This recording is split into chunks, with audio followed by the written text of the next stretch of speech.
Bonsoir à tous et bienvenue pour cette conférence. Alors ce soir, nous accueillons Fabienne Fahy, qui est maître de conférence et habilitée à diriger les recherches au laboratoire de biotechnologie et chimie marine de l'Université Bretagne Sud.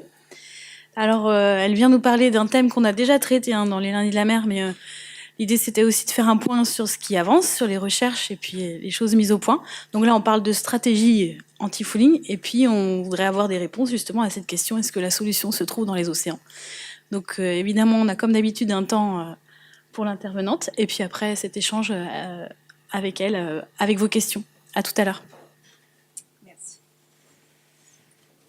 Donc bonjour à tous. Donc effectivement, je suis spécialiste des revêtements anti-fouling et donc l'objectif aujourd'hui, c'est de vous présenter un petit peu peut-être pas les dernières avancées, mais en tout cas les dernières stratégies qui sont mises en place pour essayer de développer de nouveaux revêtements. Et donc, pour pouvoir développer ces nouveaux revêtements, on s'intéresse à ce qui est fait naturellement dans le milieu marin. Et donc, on essaie de trouver la solution dans les océans. Donc, tout d'abord, pourquoi on s'embête à développer des revêtements anti-fouling ? Tout simplement parce que lorsque vous allez déposer une surface, quelle qu'elle soit, donc en milieu marin, que ce soit des métaux, des plastiques, des cordes, des appareils de mesure ou autres, il y aura forcément des salissures qui vont se développer sur ces surfaces. Une surface qui n'est pas traitée ne peut pas lutter contre le développement de ces salissures et donc on peut arriver à des colonisations extrêmement importantes et extrêmement variées que l'on va donc chercher à empêcher. Alors, je vais commencer dans une première partie par vous présenter comment se développent ces salissures et ensuite on verra les différentes stratégies. Donc effectivement, lorsqu'on va déposer une surface en milieu marin, alors une surface que j'ai représentée en gris ici, cette surface va se recouvrir très très rapidement et par un processus donc spontané de composés qui proviennent du milieu marin. Ces composés vont former ce qu'on appelle un film conditionnant. Donc, il va complètement modifier l'état de surface, les propriétés autant chimiques que physiques de la surface. Et ce film conditionnant va faciliter l'adhésion des premiers organismes. Alors, les premiers organismes, ce sont les bactéries. Les bactéries s'approchent de la surface, vont chercher une zone favorable pour leur adhésion, donc sont capables de venir s'absorber sur les surfaces, de repartir, de migrer vers différentes zones, jusqu'à adhérer pour former ce que l'on appelle un biofilm, donc ici un biofilm bactérien. Ce biofilm, je vous ai mis une photographie qui a été obtenue donc par microscopie, donc de ce biofilm qui va être constitué de plusieurs espèces de bactéries. Il faut savoir que dans le milieu marin, il y a plus de 4000 espèces de bactéries qui ont été identifiées et recensées, mais on sait qu'il y en a énormément plus. Donc ces différentes bactéries vont venir adhérer sur la surface, vont se multiplier sur cette surface et donc former ce biofilm qui va aussi être constitué d'une matrice.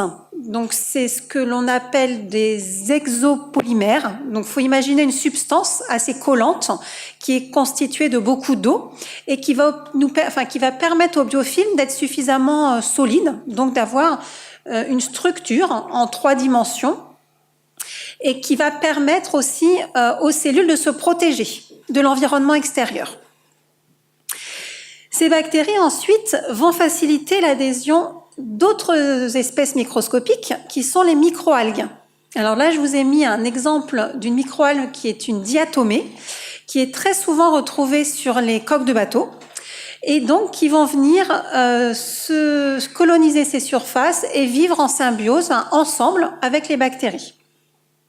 Donc évidemment, le biofilm ici, qui va être constitué de bactéries et de microalgues, va être très fluctuant en fonction de la saison, puisqu'on n'aura pas du tout les mêmes espèces, par exemple, en hiver qu'en été. Et surtout, la formation de ce biofilm va apporter une certaine rugosité. En fait, la surface ne sera plus du tout la même que ce qu'elle était initialement. elle sera complètement modifiée et ça va faciliter l'adhésion des autres organismes. Alors, l'ensemble de ce biofilm bactérien et de microalgues, c'est ce qu'on appelle le microfouling. Généralement, lorsqu'on met en place des stratégies anti-fouling, on ne cherche pas à lutter contre ces micro-organismes parce que finalement, ils ne sont pas visibles et ce ne sont pas ceux-là qui sont les plus problématiques. Par contre, on sait qu'ils engendrent l'adhésion d'autres espèces. Alors, je vous ai mis un exemple ici de l'adhésion de microalgues, donc de diatomées, pour vous montrer qu'au cours du temps, donc c'est ma photo, enfin mon image du haut, pour vous montrer que ces diatomées sont capables d'explorer les surfaces. Lorsqu'elles adhèrent, ces microalgues sécrètent des substances collantes, ce que j'appelais les exopolymères juste avant, qui vont donc leur permettre d'adhérer aux surfaces, mais aussi de se déplacer. Et au cours du temps, donc lorsqu'on regarde de manière évolutive le déplacement de ces diatomées, au cours du temps, on va avoir une surface qui va être totalement recouverte de ces exoproduits, autant sur la surface qu'en épaisseur, et donc les surfaces vont être modifiées. Les deux photographies donc qui sont au milieu sont deux espèces de microalgues donc qui sont représentées en noir, et tous les filaments que vous observez, ce sont les exoproduits qui leur permettent donc de se déplacer et d'être de former des structures assez impressionnantes sur les surfaces. Si ces microalgues se déplacent, c'est que toujours elles vont chercher à coloniser des surfaces qui soient favorables pour leur survie. Donc, elles ont la capacité de migrer en utilisant donc des structures adhésives et aussi en répondant à des signaux. C'est-à-dire qu'on sait qu'entre les micro-organismes, entre les organismes en général, il y a des signaux qui peuvent être émis de manière à communiquer. Et ça, je vous en parlerai après. Donc, une fois que ce biofilm est installé, on a d'autres espèces là qui vont devenir beaucoup plus problématiques, qui vont se développer, comme des algues. Donc les algues vertes que vous devez bien connaître puisqu'on les observe énormément sur nos côtes. Ces algues vertes ont aussi la capacité de détecter les surfaces. Ils ont la particularité de bien se développer en présence de lumière. Donc les spores d'algues sont capables de détecter et répondre à l'intensité lumineuse. Et tout comme les microalgues, ces futures macroalgues ont la capacité de détecter des signaux. On observera aussi l'adhésion de protozoaires, qui sont des prédateurs mobiles de micro-organismes, ce qui veut dire que la présence de micro-organismes va encourager l'adhésion de ces macro-organismes. Et pour terminer, on va observer tout un tas d'espèces macroscopiques, comme des balanes, des mollusques, que l'on appelle le macrofouling et qui en général, c'est ce qu'on cherche à éliminer, à empêcher l'adhésion lorsque l'on dépose un revêtement anti-fouling. Alors la difficulté avec ces macro-organismes, c'est qu'ils ont la capacité de s'adapter très rapidement et donc de s'adapter au milieu environnement. Ils sont capables de changer très rapidement de morphologie. Donc très rapidement, on peut voir le développement d'un certain nombre d'organismes avec une croissance relativement élevée. Alors, la cinétique que je vous présente ici, c'est quelque chose de connu, qui a été établi. Maintenant, on sait que ça ne se passe pas toujours comme ça. C'est-à-dire que, je vous ai dit que pour commencer, on avait des microalgues qui venaient adhérer sur les surfaces. Par contre, il a été montré que, par exemple, des spores d'algues sont tout à fait capables de venir adhérer, même s'il n'y a pas de bactéries. Donc, cette colonisation, cet enchaînement n'est pas vraiment obligatoire. Les différentes étapes peuvent s'inverser sans souci. Pour coloniser ces surfaces, il y a un certain nombre de paramètres qui sont mis en jeu. Et donc ces paramètres, je vais vous parler de 3 paramètres importants, en sachant qu'il y en a un certain nombre qui sont mis en jeu et on ne peut pas contrôler tous ces paramètres, comme la communication. Donc effectivement, il a été mis en évidence que les différents organismes qui tentent d'adhérer sur une surface ont la capacité de communiquer. Il existe par exemple une communication entre les bactéries. Mais les bactéries sont aussi capables de communiquer par exemple avec les éponges ou avec les microalgues ou les microalgues avec les éponges. Alors après, il faut imaginer qu'il y a d'autres organismes aussi qui peuvent communiquer. Alors cette communication, elle s'effectue non pas par téléphone, mais par des composés qui sont des molécules chimiques. Et je vous ai mis ici juste un exemple de ces molécules que l'on appelle des homocérines lactones. Ces molécules, elles sont produites, par exemple, par les bactéries pour communiquer. Cette communication, il est assez difficile de la contrôler, puisque c'est vraiment quelque chose qui est inhérent aux espèces bactériennes. Par contre, il a été aussi montré qu'il y avait d'autres molécules qui pouvaient être produites pour empêcher cette communication. Donc, dans un sens, on a une communication entre certaines espèces, et dans un autre sens, on a certaines espèces qui coupent cette communication. Ce qui veut dire qu'à la fin, tout ce qui va se passer entre les différents organismes, on ne peut pas du tout le contrôler, en sachant que là, voilà, je vous parle d'un type de molécules de communication, les homocérines lactones, mais qu'il y a il y a d'autres molécules aussi qui existent et qui font partie de cette communication entre les organismes. Mais disons que c'est une des premières étapes à la colonisation des organismes sur une surface. Deuxième paramètre, c'est la recherche de nutriments. En fait, les organismes vont aller coloniser des surfaces qui sont propices à leur survie, donc là où il y a de la nourriture. On sait par exemple que la présence d'un biofilm de bactéries, alors c'est la photographie que je vous ai mis ici, ce sont des bactéries qui sont adhérées sur une surface et qui forment un biofilm. Ce biofilm, il facilite l'adhésion d'autres organismes puisqu'il sert de nutriments. C'est donc aussi un indicateur pour les organismes colonisateurs. Et dans tous les cas, que ce soit des bactéries, des microalgues ou des macro-organismes, tous les organismes marins utilisent une colle, donc un moyen de fixation, pour donc se fixer sur les surfaces, pour se déplacer sur ces surfaces, et c'est ce qu'on appelle des exopolymères. Je vous ai mis un exemple aussi ici de polymères. Ce sont en fait ici des sucres. Chaque petit bateau que vous observez, c'est un sucre, et chaque bateau est relié entre eux par une liaison, qu'on appelle une liaison covalente. Et donc on obtient des très longues chaînes comme ça de polymères qui sont produites par les différents organismes pour adhérer sur les surfaces. Au niveau des paramètres qui influencent l'adhésion, il y a des paramètres qui sont inhérents aux organismes et puis d'autres qui sont dépendants de l'environnement. Alors même chose, ce sont des paramètres que en règle générale, qu'on ne peut pas contrôler, comme la luminosité, la température, qui varie énormément au cours de l'année, la qualité de l'eau. Donc, on fait des suivis au cours de l'année, par exemple du pH, de la quantité d'oxygène, du taux de chlorophylle, de la quantité de sel. Voilà, ce sont des paramètres qui donnent des informations sur la qualité de l'eau et qui vont jouer sur la capacité des différents organismes à adhérer sur les surfaces, mais aussi les communautés d'organismes qui sont présentes dans les environnements.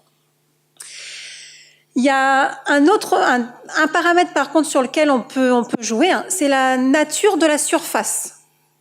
Alors ce qu'on appelle nous un substrat, c'est la surface sur laquelle les organismes vont adhérer.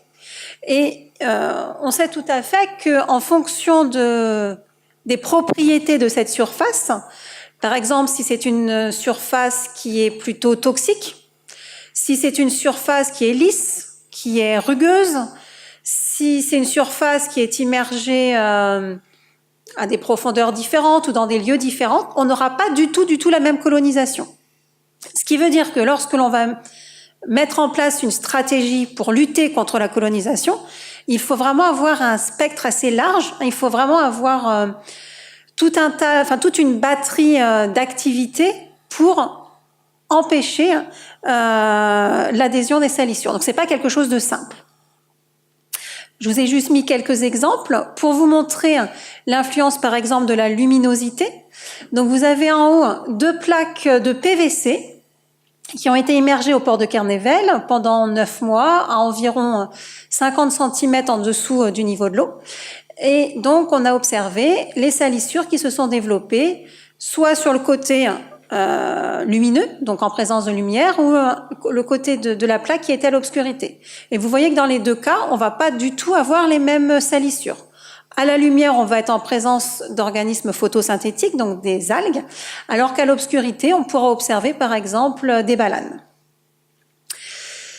En bas, vous avez deux plaques, de PVC toujours, qui ont été immergées dans 2 lieux différents, soit donc chez nous, au port de Kernevel, soit en mer Méditerranée à Toulon, pour vous montrer, donc ce sont des plaques qui ont vraiment été immergées en même temps, dans les mêmes conditions, sauf pas dans le même lieu. Et donc on voit bien qu'on n'a pas du tout la même colonisation, tout simplement parce qu'on n'a pas la même qualité de l'eau. En fait, à Toulon, ils ont une eau qui est beaucoup plus sale que la nôtre. Et donc, ils n'ont pas beaucoup d'organismes présents dans l'eau. Ce qui veut dire qu'on n'a pas grand-chose qui adhère sur les plaques. Alors que chez nous, on a beaucoup plus d'organismes, une diversité beaucoup plus importante, et donc une salissure, on observe des salissures qui sont beaucoup plus importantes qu'à Toulon. Le problème, c'est que lorsqu'on met en place une stratégie anti-fouling, il faut qu'elle s'applique autant en Bretagne qu'en Méditerranée. Dernière chose, la profondeur d'immersion. Vous avez ici des plaques d'acier qui ont été immergées à 5, 15 et 25 mètres de profondeur. Donc là, on est plutôt sur une application d'hydroliennes, parce que les hydroliennes aussi, on se soucie de salissures. Et donc, on observe bien aussi qu'on a une décolonisation qui sont tout à fait différentes.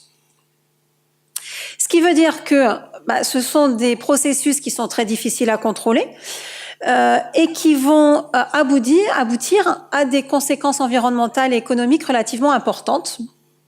Ces salissures, on les appelle le biofouling, parce que ce sont les salissures qui proviennent du milieu marin.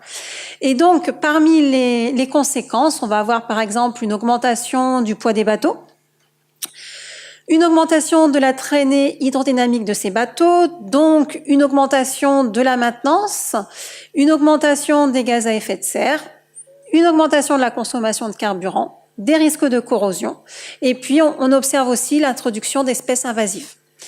Alors, ces conséquences d'un point de vue économique ont été estimées à 56 millions de dollars par an selon l'armée américaine. Donc il est vraiment important de mettre en place des stratégies pour lutter contre ces salissures. Alors d'un point de vue historique, c'est pas nouveau qu'on cherche à protéger les coques de bateaux. Depuis toujours, on utilise des métaux. Donc des métaux, le cuivre il est toujours utilisé. Du plomb et puis des composés relativement toxiques comme l'arsenic. Ça peut être aussi des cires qui vont avoir plutôt un effet anti-adhésion. Et puis les premiers revêtements qui ont été développés à base de plomb ou de cuivre ne sont pas récents puisqu'ils datent du XVIe siècle. À l'heure actuelle, évidemment, on essaie de développer des revêtements qui contiennent le moins de toxicité possible. Or, nous n'avons pas, à l'heure actuelle, de solution vraiment satisfaisante. Alors, parmi les stratégies actuelles, il y en a quand même un certain nombre qui sont étudiées et qui ont été développées dans certains cas à l'échelle industrielle et qui vont reposer sur 2 approches différentes. Soit une approche que je vais appeler chimique. Donc là, on va rester sur l'utilisation de molécules, de composés actifs contre les salissures. Soit une approche que j'appellerais plutôt physique. Cette fois-ci, on ne fait pas du tout appel à des molécules. Par contre, on va jouer sur les propriétés de la surface. Et ce sont des propriétés physiques que je vais vous expliquer maintenant. Donc, Pour commencer, pour les surfaces bioactives, ce qu'on appelle une surface bioactive, c'est-à-dire qu'elles contiennent un biocide, donc une molécule toxique, il y a deux grandes catégories de revêtements. Donc en rouge, sur la gauche, ce sont des surfaces qui contiennent des biocides, mais qui seront uniquement actifs par contact. C'est-à-dire que lorsqu'un organisme tente d'adhérer à la surface, lorsque cet organisme va rentrer en contact avec la surface, le biocide va jouer son rôle et va tuer l'organisme. Donc là, on cherche vraiment à éliminer, à tuer. Dans le cas des surfaces, donc en jaune, les surfaces biocides par relargage, ce sont les revêtements anti-fouling, les peintures anti-fouling qui sont les plus communes actuellement. Elles sont cette fois-ci, donc elles contiennent toujours des molécules actives, sauf que cette fois-ci, on va chercher à libérer ces molécules actives dans l'environnement. Même objectif, l'objectif, ça va être de tuer les organismes qui tentent d'adhérer à la surface. Donc c'est bioactif, on tue. Dans une approche physique, l'objectif, c'est de ne pas tuer, mais d'empêcher l'adhésion. Donc il y a plusieurs possibilités. En gris, des surfaces nanostructurées, ce sont des surfaces qui ne seront pas lisses, mais qui vont perturber l'adhésion. Les surfaces chargées négativement, là, vont jouer, l'objectif, ça va être de jouer sur l'état de surface, autant de notre surface grise ici, que de la surface des organismes. La plupart des organismes marins sont chargés négativement, c'est-à-dire que leur surface est plutôt négative. Si on leur propose une surface qui est aussi négative, le moins, ça se repousse. Donc en fait, les organismes ne seront pas attirés vers la surface. Et en vert, vous avez les surfaces anti-bioadhésives, soit super hydrophobes, donc hydrophobes qui n'aiment pas l'eau, soit super hydrophiles, donc des surfaces cette fois-ci qui aiment énormément l'eau. Là, l'objectif, ça va être de faire une couche barrière entre la surface et l'organisme. Donc c'est ce que je vais vous présenter maintenant. Je vais plus vous présenter en fait les surfaces biocides par relargage, donc en jaune, et les surfaces structurées et antibioadhésives.